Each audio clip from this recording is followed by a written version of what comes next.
I'm John Batchelor. This is the John Batchelor Show. Mary Kissel, my colleague and co-host, editorial page of the Wall Street Journal, is with me. In the school books, it says that in the 18th century, our founding fathers and a number of very brave young men were successful in fending off the most powerful navy in the world, the British Navy, the Royal Navy, and defeating the armies, and they sailed away. There was a day in which the British were defeated, and the Treaty of Paris followed, and America was an independent nation. And since then, since the 18th century, we've had the presumption that our laws mattered and that we were sovereign here. It's over. It's over. It's over, Mary. I learned from Elizabeth Rosenthal of the New York Times that in Europe right now, in the European Union, oh, and please, if you're listening and you're going to be upset, remember, this hasn't happened yet, okay? Not yet, but it's coming.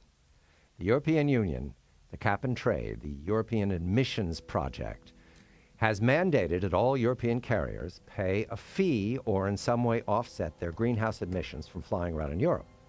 The carriers say, hey, how come we have to pay and those rascally Americans don't? Well, American Airlines and other carriers in the U.S. go, because we won the Revolutionary War is why. It doesn't matter, Mary. It's gone to European court, and the proceedings are now underway for this fee to be imposed on one side of the process. That is, if you're going to take off in America, you have to land in Europe, and here comes the fee. Of course, they're going to pass it through to your ticket. Of course, you're going to pay for the European Union's cap and trade fantasies. Mary, I bring this up because we often talk about Australia, and Julia Gillard read Julia, and her sudden out of nowhere discovery that she's going to impose a carbon tax, which is another version of emissions controls, on the Australian people. And here we have evidence that not only is Julia Gillard an ambitious person, but that Europe is equally ambitious, and they're closing in on us. It's coming here, Mary.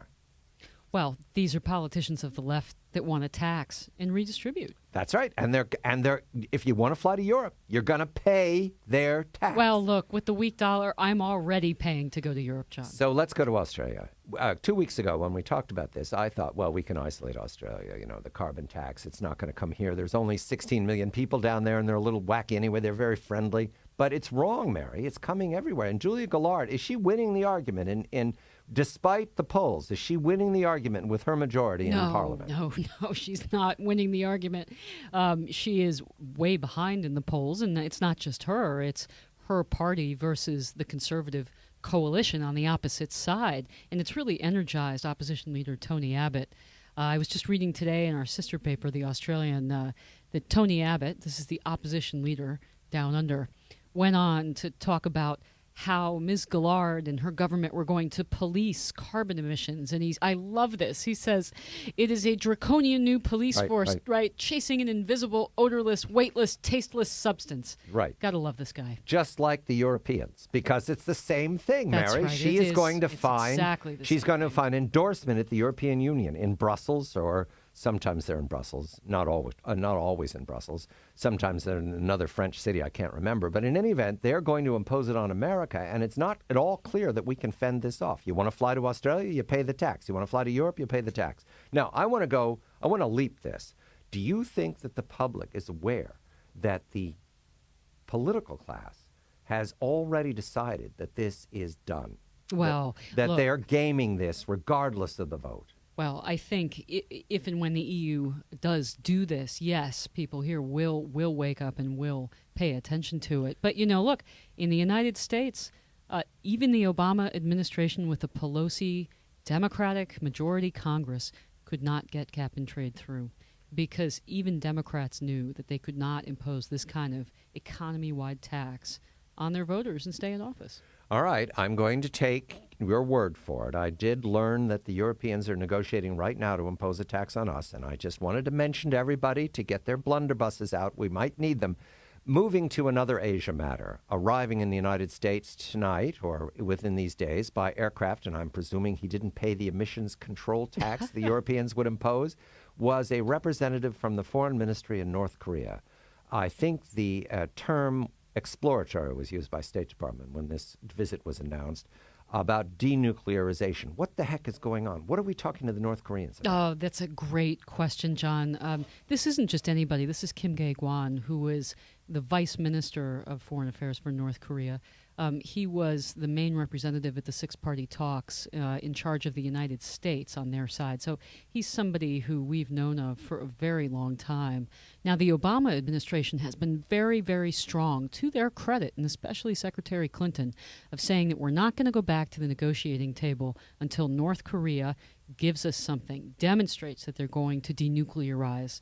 And you know, throughout, remember, several attacks on the South over the past year.